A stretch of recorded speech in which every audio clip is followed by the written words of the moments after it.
ইরানের পরমাণু স্থাপনায় আলাদা আলাদা হামলার 2 সপ্তাহ পর হোয়াইট হাউসে দুই বন্ধুর পুনর্মিলন। ট্রাম্প নেতানিয়াহুর এই সাক্ষাৎ এবং দুই রাষ্ট্রপ্রধানের আলোচনার বিষয়বস্তু নিয়ে আন্তর্জাতিক গণমাধ্যমের আগ্রহ তুঙ্গে। প্রশ্ন উঠছে, মধ্যপ্রাচ্য সংঘাত, যাকে ট্র্যাজেডি বলছেন মার্কিন প্রেসিডেন্ট, সেই অবরুদ্ধ গাজা উপত্যকার ভবিষ্যৎ গড়াচ্ছে কোন দিকে? আর 12 দিনের সংঘাতের পর ইরানের সঙ্গে কূটনৈতিক সমাধান নাকি আবারও রক্তপাত? কি সিদ্ধান্ত নিতে যাচ্ছেন এই দুই রাষ্ট্রপ্রধান?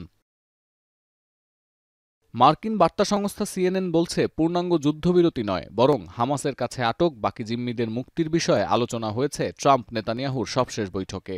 সিএনএন নিশ্চিত করেছে, দুই নেতার বৈঠক আরও ইঙ্গিত করছে ইরানের পরমাণু কর্মসূচি ইস্যুতেও কূটনৈতিক সমাধানের পথে হাঁটতে চায় ওয়াশিংটন। ট্রাম্পের নতুন মেয়াদে ইসরায়েলি প্রধানমন্ত্রীর দ্বিতীয় দফা সফর, আলোচনা ও সিদ্ধান্ত, এই সব কিছুকে মধ্যপ্রাচ্য সংকট সমাধানের নতুন মোমেন্টাম হিসেবে দেখছে আন্তর্জাতিক গণমাধ্যম।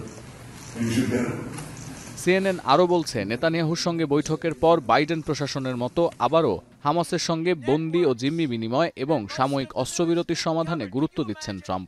বিশ্লেষকরা মনে করেন, শর্ত মেনে হামাস ধাপে ধাপে সব জিম্মিদের মুক্তি দিলে এক পর্যায়ে যুদ্ধ বন্ধ করতে খোদ নেতানিয়াহুকেই চাপ দিতে পারবেন ট্রাম্প, এবং সেখানে কোনোভাবেই নমনীয় আচরণ করবে না ওয়াশিংটন।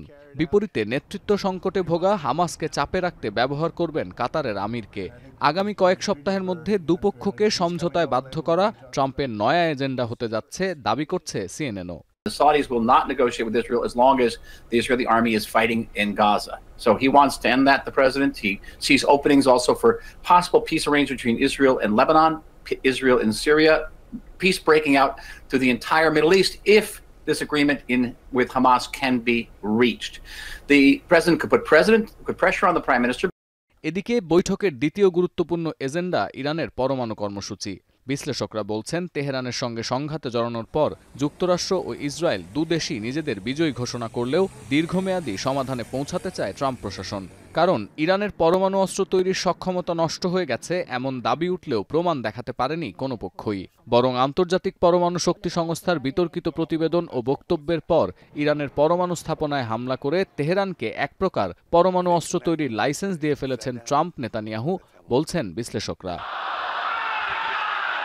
আবার পশ্চিমাদের সঙ্গে বিরোধ জিইয়ে রেখে নিষেধাজ্ঞার ঝুঁকি নিয়ে অর্থনীতিকে পুনরুজ্জীবিত করতে পারবে না ইরান।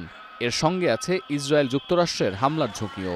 তবে কূটনৈতিকভাবে সমস্যা সমাধানে বরাবরই চৌকস দেশটির সর্বোচ্চ নেতা আয়াতুল্লাহ আলী খামেনি। সিএনএনের প্রতিবেদনে দাবি করা হচ্ছে, যেখানে পরমাণু সমৃদ্ধকরণ ইস্যুতে একটি চুক্তিতে পৌঁছালে তেহরান ওয়াশিংটন দুপক্ষেরই লাভ, সেখানে সমঝোতার সম্ভাবনাও উড়িয়ে দেওয়া যাচ্ছে না। বিশ্লেষকরা আরও দাবি করছেন, প্রথমে জিম্মিদের ফিরিয়ে এনে গাজা যুদ্ধের স্থায়ী কোনো সমাধান ও পরবর্তীতে ইরানের সঙ্গে পরমাণু ইস্যুতে একটি সমঝোতা। অনাগত সময়ে এই দুই এজেন্ডাকে বাস্তবায়নেই সর্বোচ্চ গুরুত্ব দেবেন ট্রাম্প। ইচ্ছায় হোক বা অনিচ্ছায় মার্কিন প্রেসিডেন্টের এই নয়া মোমেন্টামকে অগ্রাহ্য করার সুযোগ নেই নেতানিয়াহুরও। সতীর্থ কর্মকার, এখন বিশ্ব।